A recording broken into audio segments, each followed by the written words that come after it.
Assalamualaikum Pak Roni. Waalaikumsalam Pak Ajis.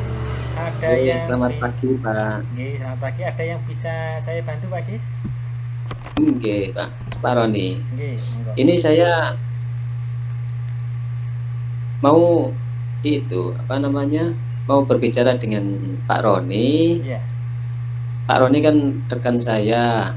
Saya jadi apa namanya, yang paling akrab dengan saya. Nggih, nggih, nggih. Ini ada ada masalah di sekolah saya. Ya, sedikit masalah terkait dengan penerimaan siswa baru Pak Roni. Nggih, nggih. Oke, bagaimana ini? Kondisi sekolah saya itu kan terpencil, Pak Roni. Nggih. Terpencil dan juga terisolasi.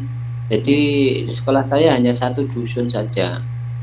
Di Nggih. situ mau merekrut murid juga sulitnya bukan main. Nggih.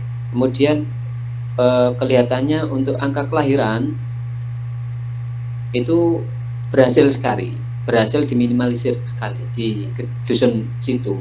Nggih. Jadi itu membuat kami berpikir bagaimana caranya apa namanya bisa meminit masalah NPLS, penerimaan siswa baru di sekolah kami. Nggih, nggih Pak Ajis. Nggih, Pak. Itu kira-kira Pak Oh, Roni. nggih, terima kasih. Kira-kira Pak Roni bagaimana? Nggih. Bagaimana ya Kemudian Pak Roni?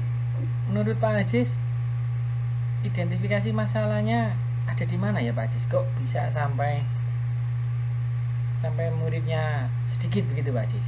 Permasalahannya Iya, di mana kalau menurut Pak Ajis? ya ini kan ada masalahnya itu sebenarnya banyak Pak.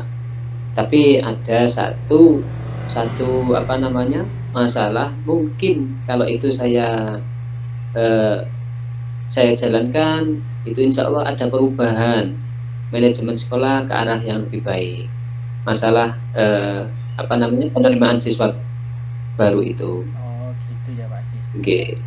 Kemudian Jadi untuk rencananya Pak Ajis, rencana kedepannya Pak Ajis, apa yang akan Pak Ajis lakukan untuk mengatasi ya, permasalahan tersebut?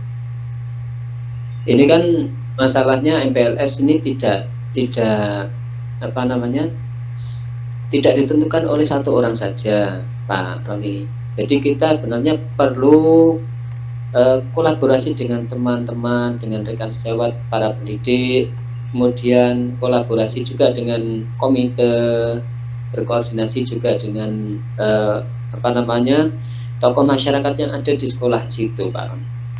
Oh, begitu ya Dan Pak Ajis.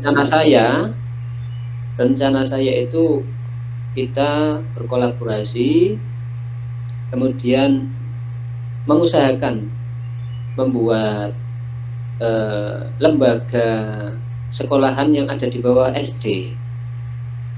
Karena seringkali orang tua atau wali murid itu tidak mengerti bahwasanya anaknya itu sudah usia 7 tahun dan sudah waktunya masuk SD, Pak Roni.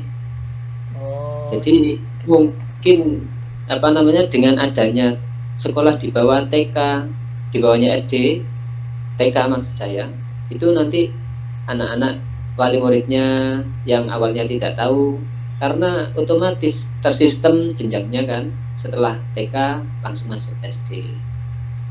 Dan itu juga perlu koordinasi dengan beberapa pihak. Itu dengan itu mungkin bisa apa lebih terminit lagi masalah manajemen penerimaan siswa baru di sekolah saya, Pak. Oh, gitu ya Pak Ajis. Jadi upaya untuk memunculkan sekolah misalnya TK itu bisa dijadikan sebuah rencana yang bagus. Bagus Pak Ajis, itu menurut saya rencana yang Iya, baik. Dan menurut Pak Ajis untuk tanggung jawab selanjutnya yang bisa Pak Ajis aplikasikan terhadap permasalahan tersebut, bagaimana Pak Ajis? iya Pak Roni. Masalah itu perlu langkah langkah-langkah yang banyak memang ya.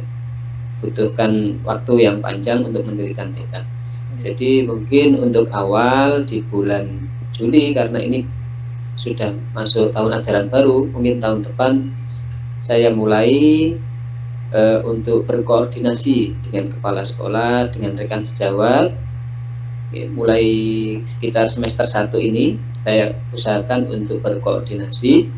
Kemudian saya juga memetakan kesiapan sarana prasarananya juga, seberapa siap kalau misalnya tahun depan itu dilaksanakan. Dan juga saya perlu berkoordinasi dengan pihak desa, karena nanti TK itu lembaga yang ada di bawah naungan desa. Begitu Pak Roni. Oke. Ya, komitmen saya. Oke, terima kasih Pak Ajis. Sepertinya rencana yang sangat bagus dan eksekusinya juga bagus. Kita tunggu hasil berikutnya Pak Ajis. Kita kapan bisa berjumpa kembali untuk melihat hasilnya, mungkin beberapa waktu yang mendatang begitu. Iya Pak Roni. Saya mungkin. doakan Terima kasih. lancar jaya Pak Ajis. Terima kasih Pak Roni. Sama-sama, Selamat Pak. siang. Selamat siang. Assalamualaikum. Waalaikumsalam.